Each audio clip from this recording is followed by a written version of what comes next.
الشوق يبقى في اغترابي تقير في الحياة من الصحاب ومن يأمنك يا دنيا الدواهي. Jangan sampai kita malas-malasan, ya, sehingga tidak semangat dalam ibadah kepada Allah. Nah, ketika datang bulan Ramadan, kita juga tidak semangat untuk beribadah, baik itu ibadah puasa ataupun tarawih, baca Quran, tadarus, sedekah atau yang lainnya, sehingga tidak semangat. Maka tentunya harus kita persiapkan. Makanya para ulama salaf itu selalu mengatakan ketika bulan Ramadan belum tiba, maka mereka mengistilahkan bahwa 3 bulan Rajab, Sa'ban, Ramadan ini sebagai bentuk orang yang sedang menanam tanaman, ya, atau nandur tanaman. Rajab ini sebagai awal daripada mereka menandur tanaman, ya, menanam tanaman. Kemudian bulan Sya'ban mereka mengairinya agar tanaman-tanaman yang ditanam tadi, yang ditandur tadi tumbuh dengan baik, tumbuh dengan sehat, tentunya dengan berbagai pupuk-pupuk pilihan, selalu dijaga, dipelihara. Ramadan ini nanti hasil akan dia peroleh, sehingga disitulah masa-masa panen. Jadi Ramadan ini merupakan panen daripada hasil tanduran yang dia tanam. Jadi orang yang terbiasa di bulan mulai Rajab sampai bulan Sya'ban dia ibadahnya bagus, ya, semangat, rajin, bersungguh-sungguh, maka tentunya di bulan Ramadan ini akan tampak nanti. Jadi diibaratkan sebagai orang yang memanen hasil dari tanaman yang ditandur tadi. Hasilnya bagus, Pak, istimewa lah ini.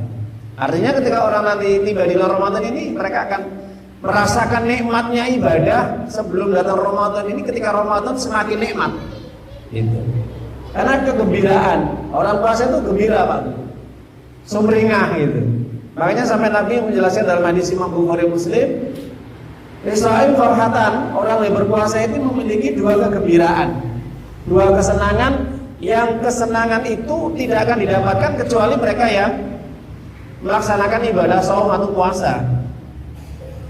Yang pertama yaitu kegembiraan farhatan inda fitrihi, ketika di saat berbuka puasa, Pak. Ketika sedang berbuka puasa ini kan senang, Pak. Kenapa?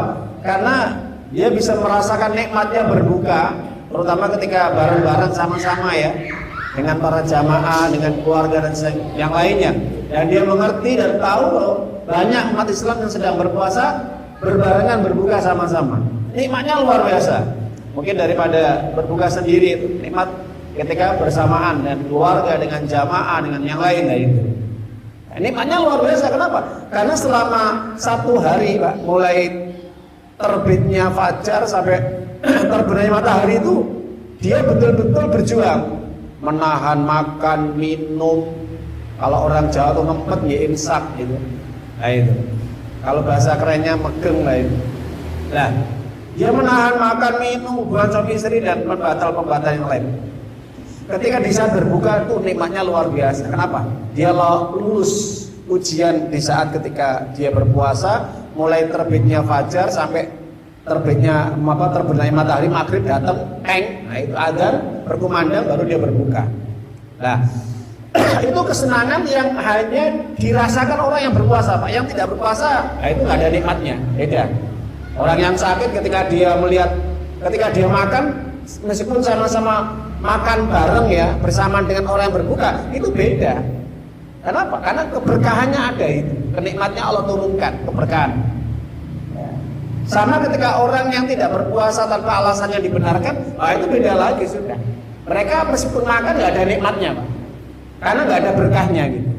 Ya, itu beda sekali, ya, karena orang sedang berbuka itu sedang dia menjalankan ibadah yang luar biasa beratnya ujiannya. Karena harus didasari dengan sabar, gitu. Sabar selama 12 jam dia tidak berbuka, bayangkan. Dia menahan emosi, menahan amarah, menahan segalanya, ya, dari pembatal-pembatal puasa tadi. Itu nikmatnya orang yang berbuka. Begitu juga ketika orang dikasih kenikmatan, orang yang berpuasa itu kenikmatan yang kedua selain dia merasakan berbuka, ya, keberkahan dapat, pahala dapat, ya. Makanya ketika kita habis bismillah, kita minum, kemudian kita doakan yang diajarkan Nabi dhahabat dhama'u wa batallatil uruq wa sabatal ajr, insyaallah ya. Telah hilang dahaga, ya, kemudian telah basah tenggorokan dan semoga pahala tetap mengalir dengan izin Allah. Ya, orang berbuka pasti dapat pahala dari Allah karena dia sedang berjuang. Kemudian yang kedua kenikmatannya adalah ketika seseorang di saat bertemu dengan Allah, ya. Jadi indalikai robbi, farhatan indalikai robbi, kesenangan, kegembiraan ketika dia bertemu dengan Allah. Bertemu dengan Allah bagaimana maksudnya? Di saat ketika dia berbuka, dia telah merampungkan melakukan ketaatan kepada Allah. Dan tentunya orang yang berpuasa nanti akan diganjar dengan pahala yang besar, bahkan pahalanya itu langsung dari Allah. Ya, secara kontan Pak, nanti di akhirat yang hanya Allah yang tahu. Begitu besarnya karena Allah tidak memberitahukan berapa derajat, berapa kebaikan, itu berlipat-lipat. Dan orang yang berpuasa tentunya kan akan disediakan namanya pintu ar-royan, pintu yang paling indah. Ya, nanti di surga itu ya. Yang itu hanya dimasuki orang-orang yang mereka gemar berpuasa di samping berpuasa di bulan Ramadan. Nah itu. Inna fil jannah yuqalu baban, ya. Inna fil jannah baban yuqalu ar-royan. Di surga itu ada pintu yang dinamakan pintu ar-royan. Pintu ar-royan itu adalah pintu yang yadkhulu shaimun, yang dimasuki orang-orang yang gemar berpuasa. Terutama mereka yang juga rajin puasa sunnah di bulan-bulan yang lainnya. Nah, itu selain Ramadan. Para Bapak Ibu, itu sebagai pembukaan yang kami sampaikan bagaimana kenikmatan, keberkahan, kegembiraan orang yang melaksanakan berpuasa pasti tentunya lah nikmat luar biasa. Kalau orang ketika berbuka puasa itu tidak merasakan nikmat, lah ini nanti perlu didiagnosa lagi. Ini ada yang bermasalah nanti ya, dalam hatinya ini. Jangan-jangan nanti niatnya salah atau ada pelanggaran ketika sedang berpuasa. Atau mungkin dia sudah membatalkan diri dulu ya, sebelum waktunya berbuka, makanya nggak nikmat ketika dia ikut berbuka. Rotok mane ya, seakan-akan dia ikut puasa juga ikut berbuka, padahal dia nggak puasa atau berhenti di tengah jalan lain karena alasan yang tidak dibenarkan. Tapi para jamaah Bapak Ibu yang dimuliakan Allah SWT, kita akan membahas tentang tujuan dan hasil dari orang yang melaksanakan ibadah puasa terutama di bulan Ramadan. Tentunya Bapak Ibu, setiap ibadah itu pasti nanti ada hasil yang luar biasa ya, yang akan dia dapatkan. Sebagaimana ketika orang belajar itu kan pasti akan dia mengejar nilai dan nanti bisa lulus dan mendapat prestasi gitu.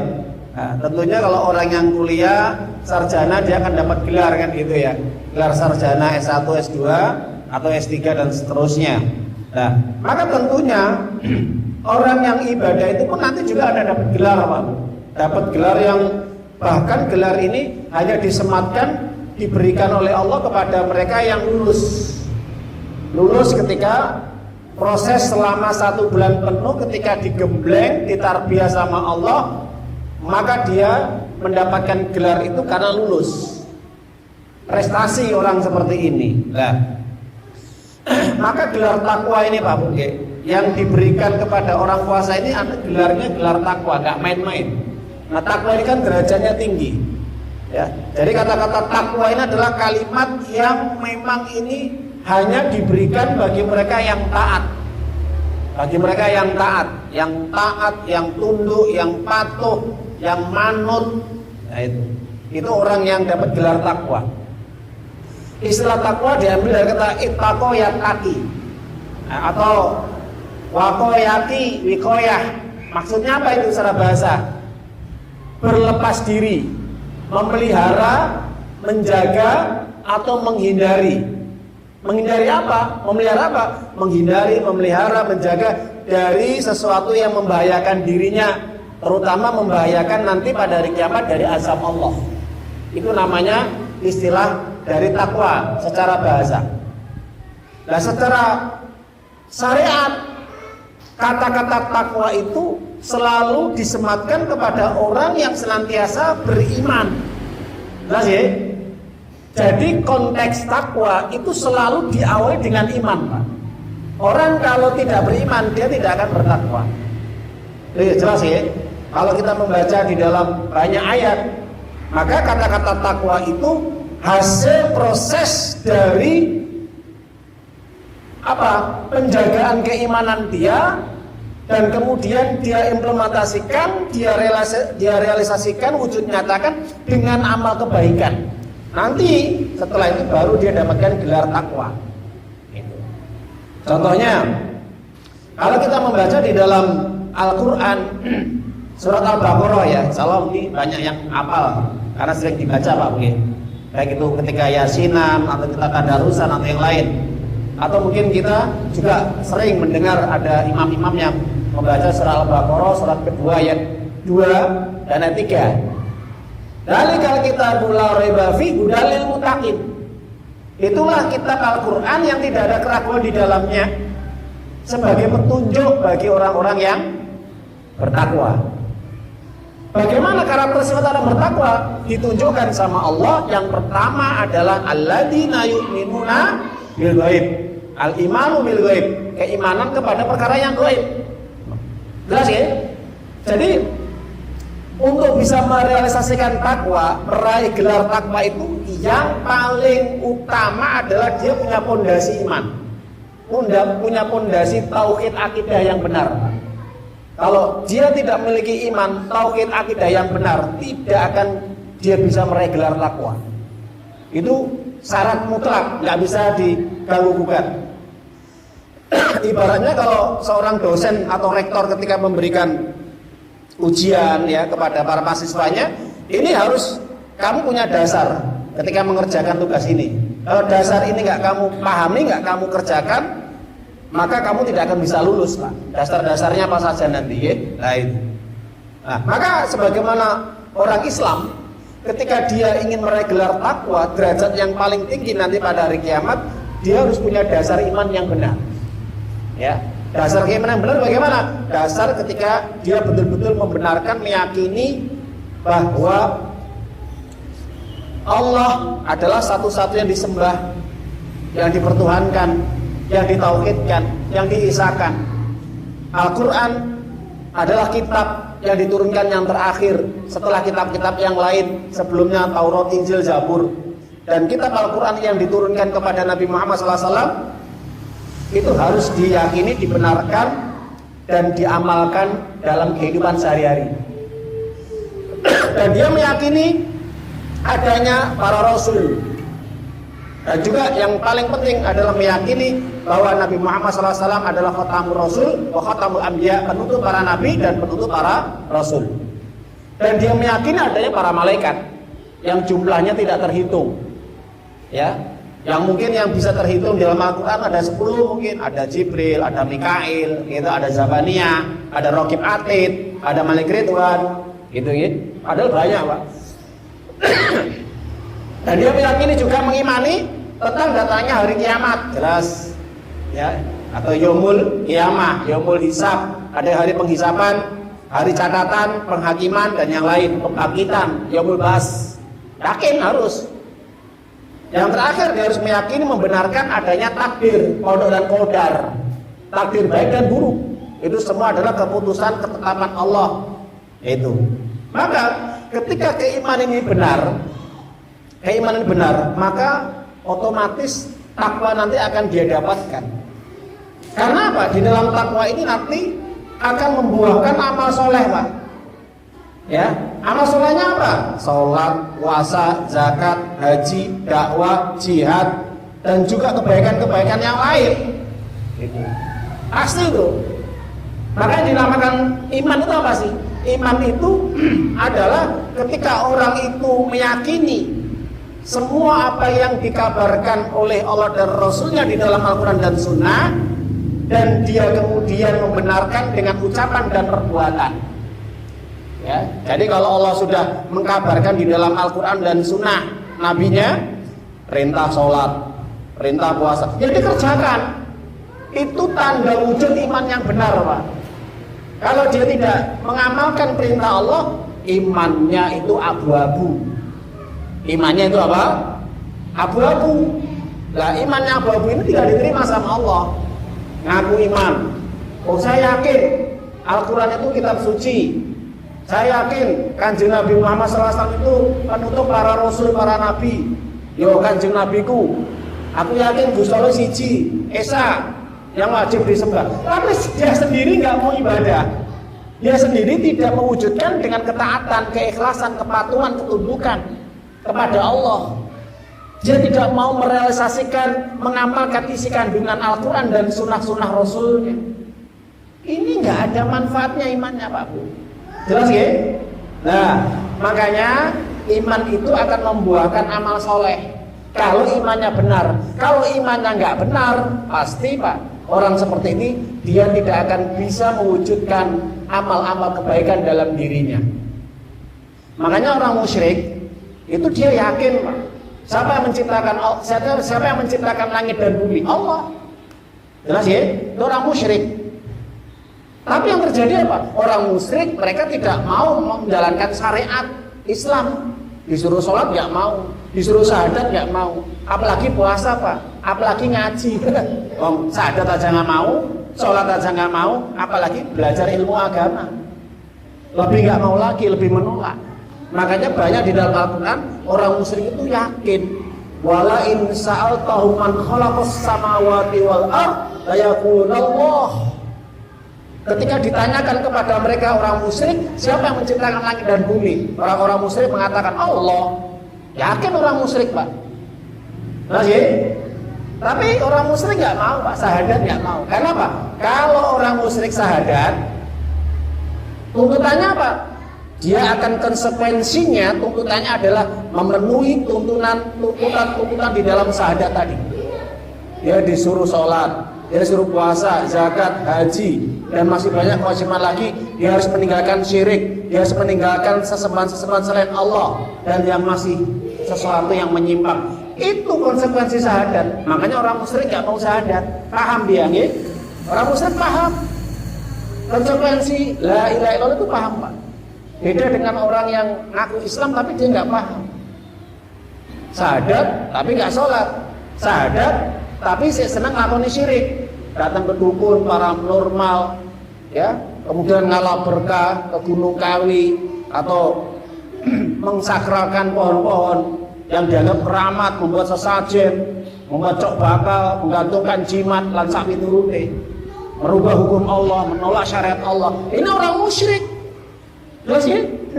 Orang musyrik itu yakin, tapi dia tidak mau mewujudkan, merealisasikan, ya, dalam kehidupan mereka sehari-hari. Makanya ini kita hanya membuka frame ya, bahwa takwa itu nggak semudah apa yang dipikirkan gitu loh. Makanya tadi ketika kita sholat, kita bacakan surat Al-Baqarah 183, bahwa ujung finish daripada orang berpuasa nanti ujungnya adalah gelar takwa. Ya ayyuhalladzina amanu kutiba alaikumusiyam kama kutiba alal ladzina min qablikum la'allakum tattaqun. Orang-orang yang mengaku beriman, telah diwajibkan kepada kalian berpuasa sebagaimana kewajiban orang-orang terdahulu atau umat-umat sebelum kau, Muhammad. Puasanya Nabi Musa apa? Puasa Muharram tanggal 10. Puasa Nabi Ibrahim, puasa Zulhijjah tanggal 9. Puasa Nabi Nuh, Ayyamul Bid, 1 bulan 3 hari berturut-turut ya, pada bulan Hijriah atau tahun Hijriah 13, 14, 15.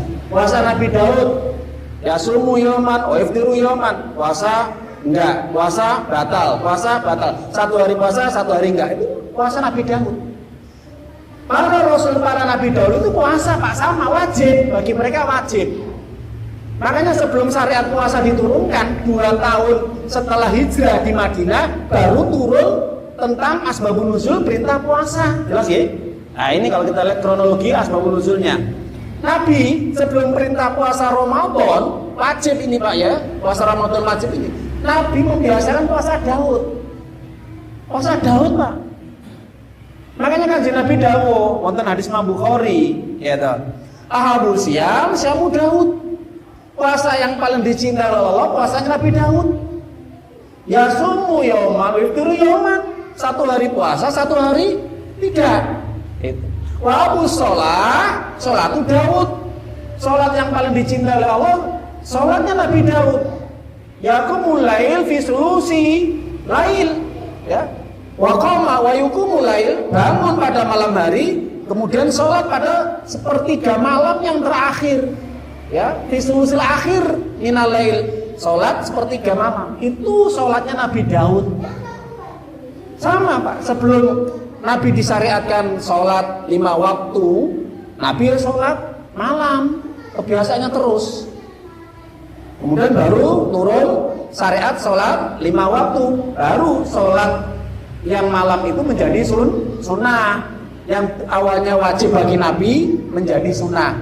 Puasa yang biasa kerjakan Nabi Muhammad SAW, puasa Daud, ketika disyariatkan puasa Ramadan 1 bulan penuh, baru statusnya turun menjadi sunnah. Jadi puasa Daud sunnah. Kemudian ditambah lagi sunnah-sunnah yang lain, puasa Muharram, Dzulhijjah, Syawal, Senin Kemis lan sak piturute. Nah, itu puasa-puasa sunnah, Pak. Yang dijelaskan di dalam hadis-hadis yang sahih hari itu. Nah, ini kronologi loh ya. Nah, ini kronologi runtutannya itu. Sejarahnya, sebab nuzulnya. Nah, kita kembali lagi. Orang yang berpuasa di bulan Ramadan, tujuannya siapa kita puasa? Sampai direwangi kita berrela-rela untuk puasa 1 bulan penuh. Bayangkan kita menahan lapar, dahaga, tidak hubungan suami istri, dan masih banyak lagi pembatal yang lain. Itu selama 12 jam kita menahan lapar, Pak. Kalau bukan tujuannya kita meraih gelar takwa, tidak ada yang lain, Pak. Bu, ya jelas ya, tidak ada yang lain. Gelar yang akan kita inginkan cuma satu nanti di hadapan Allah, gelar takwa. Itu tidak ada yang lain. Kenapa? Orang itu kalau sudah nanti diberi gelar takwa, derajat takwa, itu pasti dia surga, pasti dia akan masuk surga. Makanya banyak di dalam Al-Quran, ya, Allah katakan innal muttaqina fi dhilali wa uyun, innal muttaqina fi jannatin na'im, innal muttaqina fi jannati, ya, wa uyun lan sak piturute. Sesungguhnya orang-orang bertakwa itu berada di dalam surga yang penuh dengan kenikmatan. Sesungguhnya orang yang bertakwa itu dia akan merasakan kenikmatan berteduh di bawah pohon-pohon, ya, di dalam surga. Orang-orang bertakwa nanti dia akan mendapatkan kemenangan. Innal muttaqina mafaza lan sak piturute, banyak ayatnya. Jadi orang itu kalau sudah dikatakan takwa, gelar takwa, dia penduduk surga. Makanya kita hidup, Pak, di dunia ini hanya sementara, nggak lama gitu. Ketika kita diperintahkan sholat, puasa dan yang lainnya, intinya cuma satu, Pak, gelar takwa. Kita sholat, tujuannya apa, Pak? Gelar takwa, betul kan? Gimana betul nggak, Bu? Tadi ayatnya. Dari kalau kita la raiba fi hudalil muttaqin, petunjuk bagi orang bertakwa, Al-Quran itu. Pedoman hidup bagi orang bertakwa. Bagaimana orang bertakwa cirinya? Alladzina yu'minuna bil ghaib wa yuqimunas sholat. Orang sholat, orang berinfak, orang sedekah, tujuannya cuma satu. Bagaimana mendapat gelar takwa bisa masuk surga. Tidak ada yang lain. Makanya rugi, Pak Bu, orang ibadah kalau dia cari kepentingan dunia. Rugi kalau orang itu ibadah niatnya bukan karena Allah. Betul, Pak Bu. Jadi hati-hati loh, ya. Ketika nanti bulan Ramadan datang, jangan sampai kepleset niat kita. Niat kita menyediakan takjil supaya biar dilem. Jangan. Supaya dihormati. Wah, takjilnya enak sekali gitu ya. Lagi paling banyak nanti takjilnya dia. Kalau lagi ketika dia baca Quran tadarus, dibuanter nemike dikeraskan ya. Kenapa? Suaraku paling bagus ini di kampung kan gitu ya. Juara 1 di kampung, kalau internasional nggak masuk dia. Itu. Akhirnya dikeraskan. Niatnya salah, tadarus supaya dilem, diperhatikan, didengarkan. Dia sedekah memberikan takjil supaya dilem, diperhatikan, dipuji. Dan masih banyak lagi ibadah-ibadah selama di bulan Ramadan. Ketika dia terawih supaya diperhatikan sama mertuanya, sama tetangganya, jamaahnya. Rodok mana terawih. Padahal 5 waktu nggak pernah dia. Jadi niat-niat yang salah selama di bulan Ramadan ini hancur sudah, Pak. Ini tidak akan mendapat gelar takwa dan orang seperti ini tidak akan bisa masuk surga. Kenapa? Salah niat. Orang kalau niatnya bukan karena Allah, maka sudah ini jelas menyimpang dari takwa. Imannya sudah bermasalah ini. Baik. Jadi para jamaah ibu yang dimuliakan oleh Allah SWT, jadi pada intinya semua amal kebajikan, amal soleh yang kita kerjakan, ketika didasari keimanan yang benar, keikhlasan yang lurus, yang bersih, maka pada ujung finishnya adalah supaya kita dapat gelar takwa. Maka kalau orang sudah dapat gelar takwa, dijamin dia masuk surga. Nah, maka di sini ada satu ungkapan yang bagus, Pak, menjadi tema kajian ini kita apa? Perkataan Ali bin Abi Thalib. Ali bin Abi Thalib radhiyallahu ta'ala anhu ini pernah menyampaikan tentang masalah takwa, Pak. Takwa itu dibangun atas 4 pilar ini. Jadi kalau orang bisa bertakwa itu kalau bisa menjalankan 4 pilar ini, maka dia akan dapat takwa. Ya, 4 pilar ini dijelaskan di dalam kitab Syiar A'laman Nubala yang dikarang oleh Imam Az-Zahabi, murid daripada Syekhul Islam Taimiyah yang hidup pada tahun 700 Hijriah, mengutip perkataan Ali bin Abi Thalib ketika menjelaskan definisi pengertian takwa di dalam Al-Quran.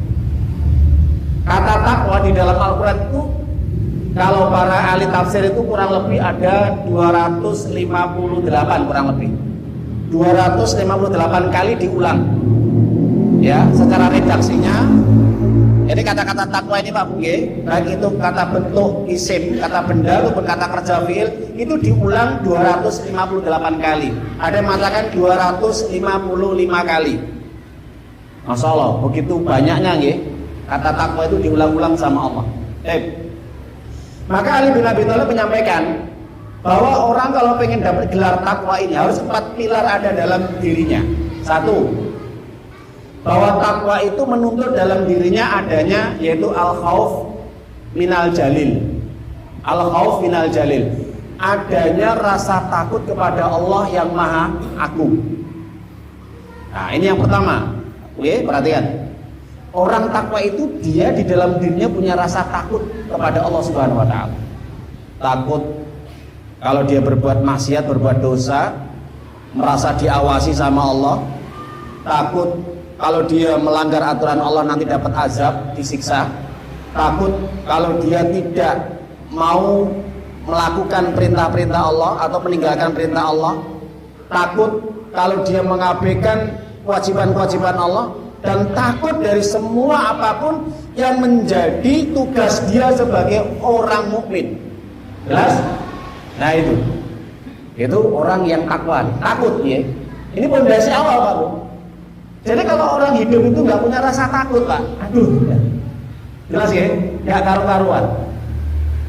Siapapun dia, baik dia presiden, menteri, bahkan menteri agama pun, kalau dia nggak punya rasa takut Pak, makan uang rakyat berapapun itu nggak peduli. Jelas ya? Dia mau korupsi berapa triliun itu nggak peduli Pak. Yang penting apa? Dia dapat keuntungan dari hasil nyolong. Bagi dia itu biasa. Kenapa? Orang yang sudah tidak punya rasa takut, maka pada dasarnya orang ini sudah tidak punya rasa malu. Kepada Allah saja tidak takut, apalagi di hadapan manusia. Jadi ini contoh Pak. Contoh dalam kehidupan kita yang dasar ini.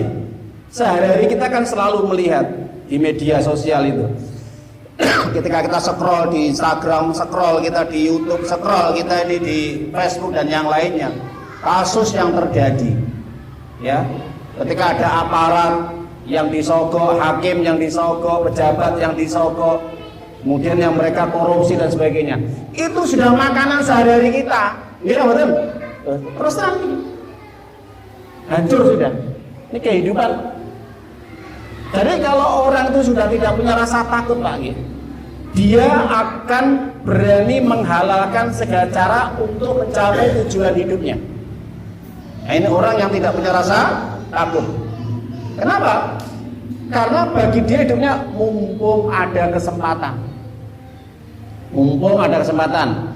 Kesempatan apa? Nipu, maling, garong, korupsi, dan yang lainnya.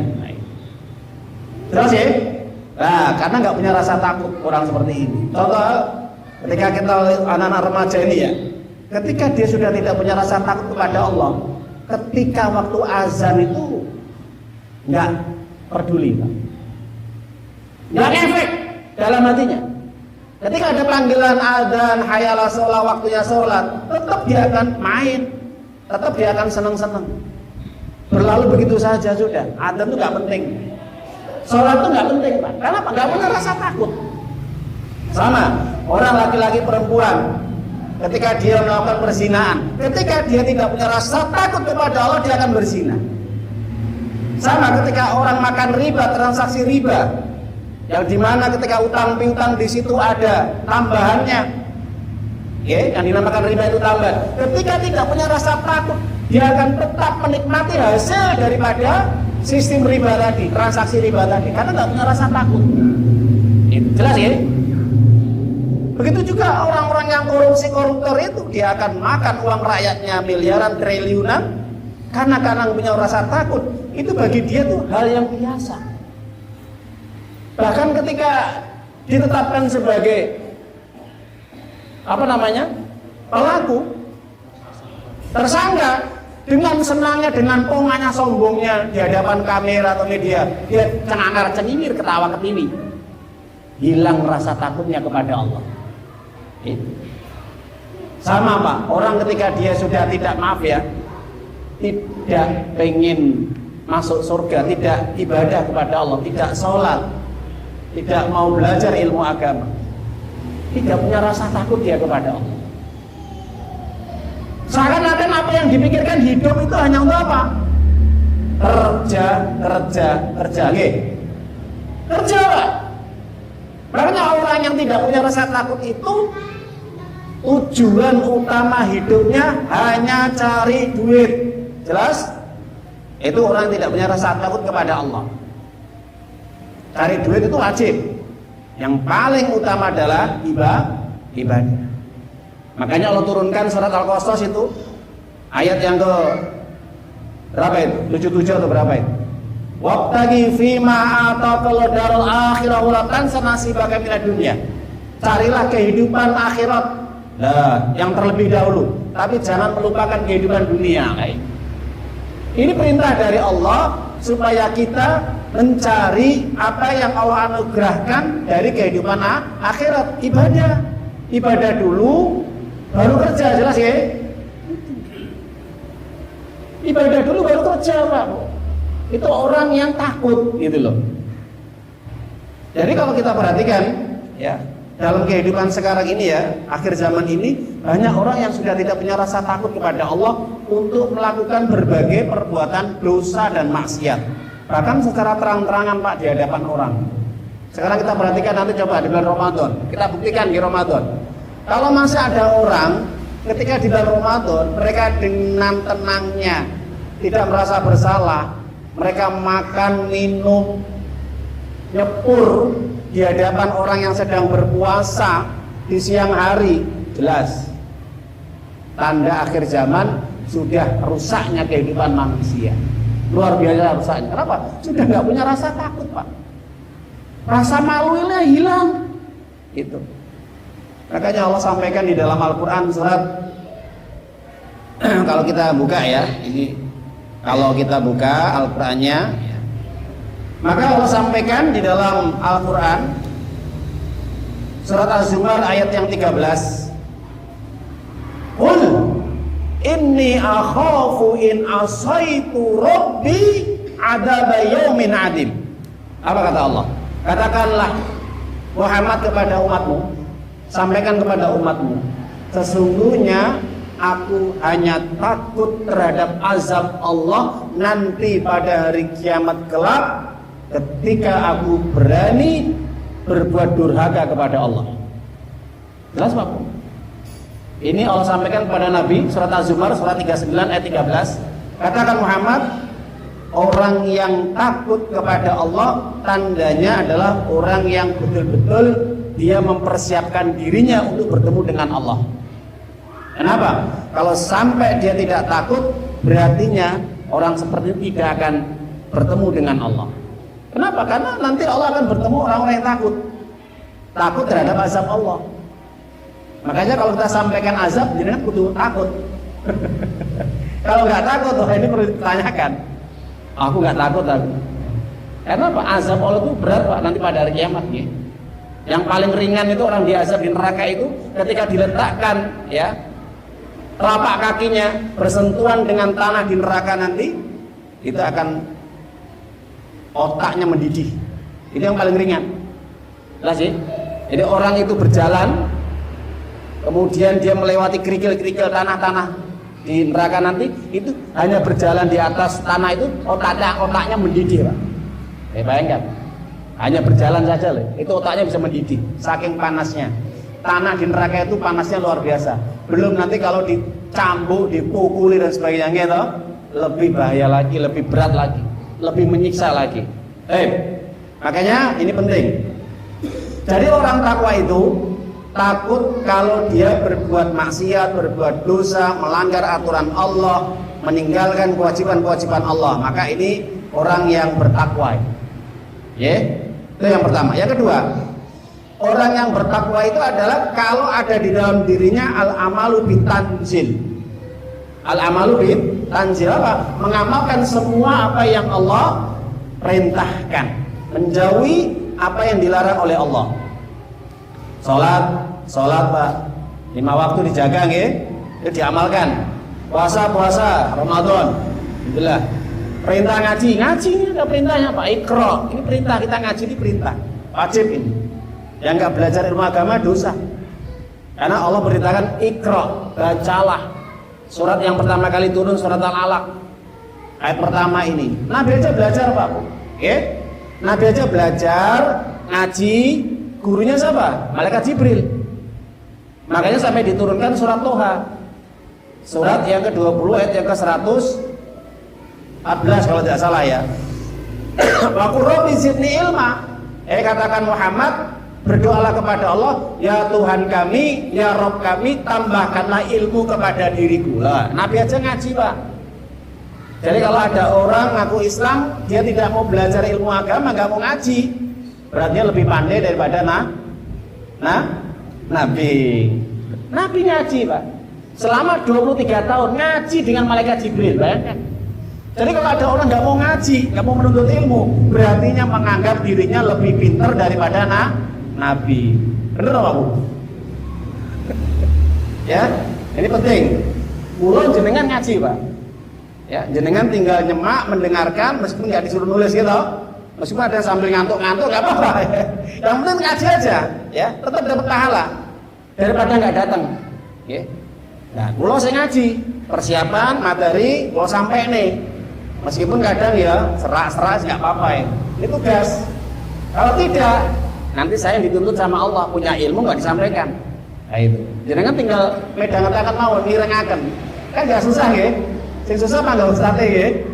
Bengok ngeten iki ya toh. Alhamdulillah dipun cawisi niki wae. Semoga berkahnya nyawisi ya. Pahalanya besar ini. Kita pending dulu dengan azan. Kita lanjutkan. Jadi orang yang bertakwa itu akan tumbuh dalam dirinya bagaimana mengamalkan semua apa yang Allah perintahkan. Artinya dia akan betul-betul tulus, ikhlas, rela untuk menjalankan semua apa yang Allah perintahkan di dalam Al-Quran maupun Sunnah Rasulnya, dan menjauhi apa yang dilarang oleh Allah di dalam Al-Quran dan Sunnah Rasulnya. Nah, kenapa? Karena takwa itu membuahkan rasa takut dan rasa keinginan, semangat untuk melakukan apa yang disampaikan oleh Allah dan Rasulnya di dalam Al-Quran dan Sunnah. Karena Pak, perintah. Orang itu kalau sudah diperintah manut Pak, nah itu pasti dapat gelar takwa. Contoh ya, Allah sampaikan di dalam surat Al-An'am, surat yang ke-6 ayat 155. Wa hadza kitabun anzal mubarak fattabi'u wattaqu la'allakum turhamun. Orang itu dicintai sama Allah itu kalau dia mau mengikuti Al-Quran dan mengamalkan semua isi kandungannya tanpa terkecuali, tanpa dikomen. Allah mengatakan A. Nabi katakan A. Allah dan Rasulnya B. Ikuti kata Allah dan Rasulnya. Jangan ikuti kata kebanyakan orang. Kalau mengikuti kebanyakan orang belum tentu benar. Jelas? Tapi kalau sudah mengikuti apa kata Allah dan Rasulnya, pasti benarnya. Jelas nggih? Nah, makanya Allah sampaikan di dalam surat Al-An'am 155. Contoh lagi ini. Orang itu kalau pikirannya cerdas, pinter Pak, ini jauh, pinter lah ya. Ini kata Allah ya. Orang pinter itu bukan orang yang punya gelar status profesor, doktor. Itu belum tentu pinter. Bisa sebaliknya bodoh dan membangkang kalau dia tidak mengikuti apa kata Allah dan Rasul. Maka turun surat Al-A'raf surat 7 ayat 3. Apa kata Allah?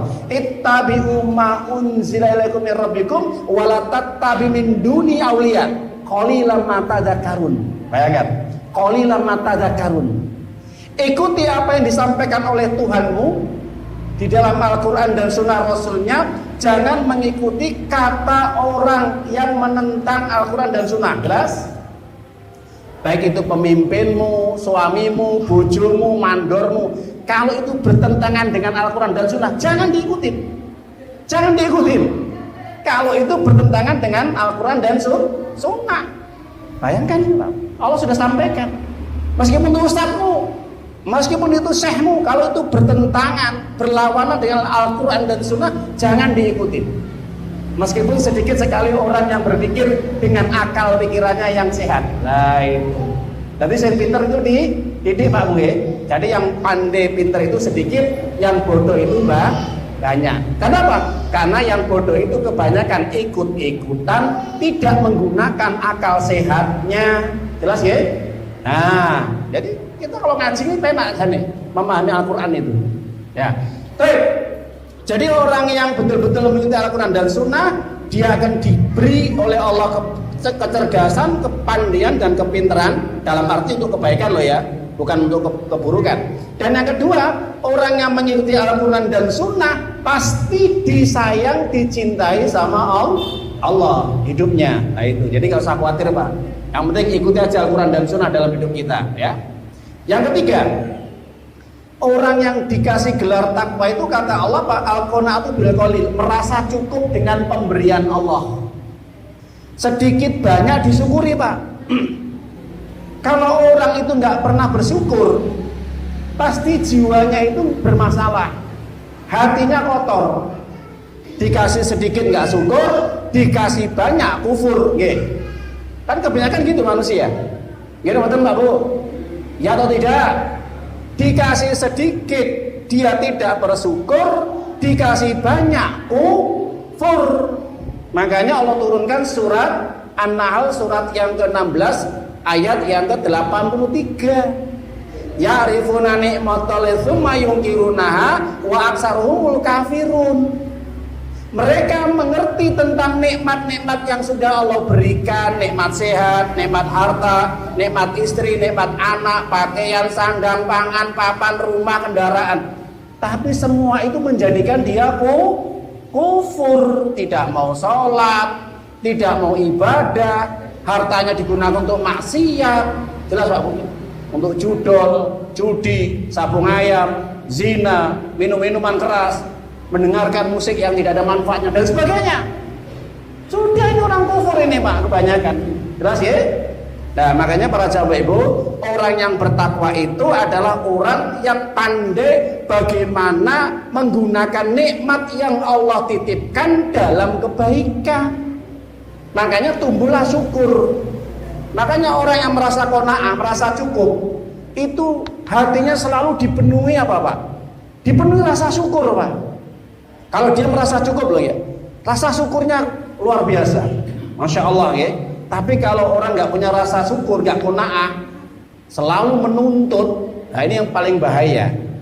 Bisa-bisa orang ini akan dia mencaci maki takdir dan mencaci maki Allah. Pernah dengar Pak nyanyian? Siapa yang nyanyi itu? Takdir memang kejam. Pernah dengar? Halo? Pernah nggak? Siapa nanya? Oke. Gak usah kita sebutkan ya inisialnya ya. Sekarang sudah jadi DPR atau sudah ya. Wanita loh Pak yang gila ya. Mungkin yang masa-masa tahun 80 90 itu dengar ini ya, nyanyi nih. Takdir memang kejam. Itu sempat dikritik sama MUI itu. Ini penghujatan, penghinaan terhadap takdir Allah. Gak ada takdir itu kejam Pak. Manusia itu yang kejam. Kenapa? Nggak bersyukur. Dikasih nikmat selalu digunakan untuk maksiat, dosa, atau dia merasa kurang. Makanya Nabi mengatakan, qad aflaman hudiya ilal Islam wa ruziqal kafaf wa qani'a bih. Apa kata Nabi? Sungguh beruntung orang yang mendapatkan hidayah dengan mempelajari ajaran Islam. Kita belajar, kita dapat hidayah Pak G. Sarana kita dapat hidayah kan belajar G. Dan sungguh beruntung orang yang dikasih nikmat cukup dan dia syukur. Makanya orang syukur itu Masya Allah seakan memiliki segala-galanya. Gitu betul? Loh, saya itu Pak, tanyakan itu yang berdagang-berdagang itu. Dia dapat badi titik, untung sedikit, untung besar. Kalau disyukuri, alhamdulillah, Allah langsung penuhi hatinya dengan rasa cukup. Dia tidak akan melengos kiwo, melengos tengen, nyawang lor, nyawang ngidul, melihat kanan kiri. Lah kamu sudah bisa beli mobil, kamu sudah bisa beli kulkas, kamu sudah bisa beli TV, HP Android yang modelnya ini dan itu. Orang seperti itu tidak akan melerok kanan kiri Pak.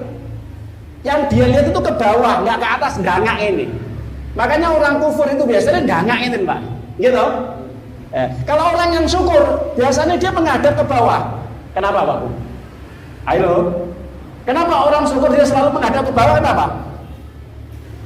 Itu tandanya dia melihat ke bawah, melihat tanah, dia akan kembali kepada tanah.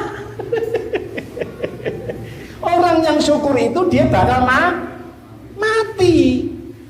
Kenapa? Apa yang dia kumpulkan, yang dia usahakan, itu ujung-ujungnya ditinggalkan Pak. Nggak orang-orang bakal kok di betul-betul kuburan. Enten Pak?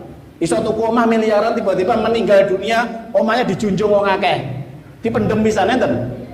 Ada yang dikuburkan rumahnya 1 M. Nah itu yang korupsi itu Pak ya, triliunan itu. Nanti uangnya apa dipendem nanti? Kalau dia nggak tobat itu. Nah itu. Naudzubillah min dzalik ya. Orang syukur itu orang bertakwa Pak.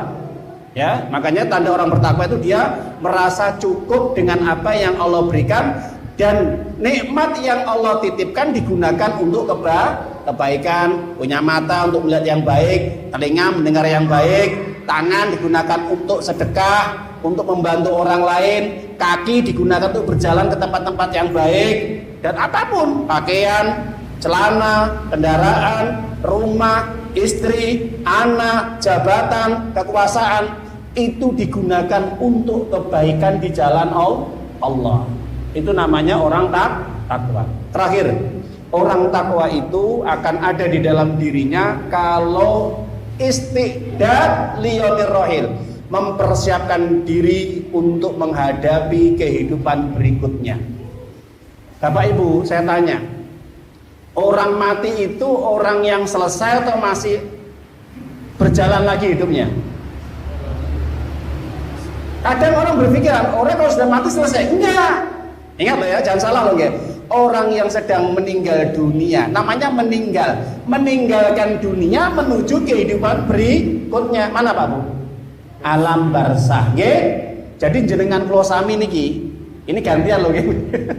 Dari saudara kita jamaah kita pun sedo nggih. Jamaah kita pun sedo niki nggih. Itu sudah meninggal dunia. Dia sedang melakukan perjalanan berikutnya ke alam barzah Pak Bu. Jadi penjenengan kula nanti setelah ini akan melanjutkan perjalanan ke alam barzah, alam kubur. Kalau di alam kubur kita ini sukses, baik, selamat dari pertanyaan malaikat munkar nakir, nanti kehidupan berikutnya di akhirat kita sukses, aman Pak, terbebas dari siksa neraka. Sebaliknya di alam kubur kita nggak sukses, kita diazab sama Allah karena kita membangkang, kita sombong, kita dengki, kita iri, kita suka menghujat, mengfitnah, kita suka berbuat kemaksiatan dan dosa. Kita diazab, setelah nanti kita dibangkitkan di alam akhirat, disiksa lebih keras lagi. Jelas Pak Bu? Makanya orang meninggal itu bukan kok mati selesai urusan, enggak. Dia akan menghadapi kehidupan yang lebih berat, lebih panjang. Gimana betul? Nah itu. Baik Bapak Ibu, sebelum kita tutup, Allah sampaikan di dalam surat Al-Hasr, surat 59 ayat yang 18, nanti dibuka. Allah katakan, ya ayyuhalladzina amanu Ya ayyuhalladzina amanu taqullaha wal tanzur nafsum ma qaddamat lighad wattaqullaha innallaha khabirum bima ta'malun. Hai orang-orang yang beriman, bertakwalah kepada Allah, hendaknya dia memperhatikan apa yang dia persiapkan untuk hari esok, yaitu di kehidupan akhirat. Takutlah kepada Allah, Allah melihat apa yang kamu kerjakan di dunia ini. Jelas? Ini perintah Allah, kita disuruh mencari bekal, Pak. Persiapan bekal kita. Bekal yang paling baik apa? Takwa. Fatazawwadu fa inna khairaz zadi takwa. Carilah bekal, bekal yang paling terbaik adalah takwa. Itulah yang kami sampaikan para Bapak Ibu tentang sekelumit makna tentang takwa yang disampaikan oleh Ali bin Abi Thalib. Semoga penjabaran ini bisa menambah ilmu kita, wawasan kita, khazanah kita tentang pentingnya untuk kita senantiasa memahami ayat-ayat Allah dan sunnah-sunnah Nabi, dan yang paling terpenting adalah bagaimana kita bisa mengamalkan dalam kehidupan kita sehari-hari. Oleh karena itu, ibadah puasa di bulan Ramadan nanti yang paling terpenting bagaimana kita bisa meraih gelar yang paling tinggi adalah takwa. Inna akramakum indallahi atqakum. Orang yang paling mulia di sisi Allah adalah orang yang betul-betul takwanya kepada Allah luar biasa. Ini saja kurang lebihnya, mohon maaf kalau ada kekurangan dalam penyampaian. Dan pertemuan kita insya Allah para jamaah kurang 2 kali lagi insya Allah, okay? Jangan kita sia-siakan untuk tetap hadir, semangat. Dan selama bulan Ramadan nanti kita akan sementara istirahat dulu ya. Kita fokus untuk berpuasa, fokus untuk ibadah. Saja kurang lebihnya, kita akhiri majelis ini dengan bacaan hamdalah. Alhamdulillahirabbil alamin. Subhanaka Allahumma wa bihamdika asyhadu an la ilaha illa anta astaghfiruka wa atubu ilaik.